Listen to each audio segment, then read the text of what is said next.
யார் அப்படின்னு பார்த்தா நம்ம செந்தில் பாலாஜி அவர்கள். அவங்க ஒரு விஷயம் சொல்றாங்க. "அ முதலமைச்சரா இருந்து நீங்க வந்து சட்டம் ஒழுங்குக்கு வந்து கால அவகாசம்லாம் கேட்கக்கூடாது" அப்படின்னு. இத ம். எப்படி பார்க்குறீங்க? ஏன்னா அ அவங்க இ ஆட்சியில என்ன நடந்தது அப்படின்றது தமிழக மக்கள் எல்லாருக்குமே நான் தெரிஞ்ச ஒண்ணு விஷயம். சொன்னேன் பார்த்தீங்களா? திருடன் திருடன் ஒருத்தன் ஓடுனான்னு.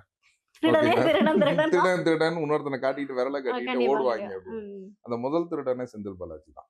ஓகேங்களா? இது உலகம் அறிஞ்சது. ம். இத நான் சொல்லி தான் மக்களுக்கு எல்லாத்துக்கும் தெரியும்னு தெரியணும் ஒண்ணும் இல்ல. அவசியம். புரிஞ்சுங்களா? இப்பயே வந்து இந்த டிரான்ஸ்ஃபார்மர் ஊழல் கேஸ் இருக்கு.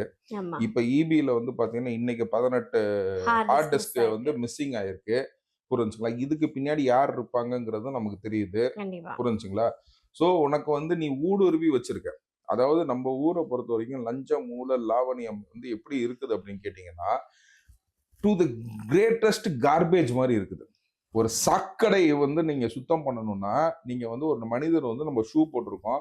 ஓரளவுக்கு தான் நம்ம இறங்கி இது பண்ண முடியும். ஸோ கொஞ்சத்த எடுத்து வெளியில போடணும். ஸோ நீங்க நல்லா சொல்லுங்க. நம்ம ஊர்ல கரப்ஷன்ஸ் எந்த லெவலுக்கு இருக்கு?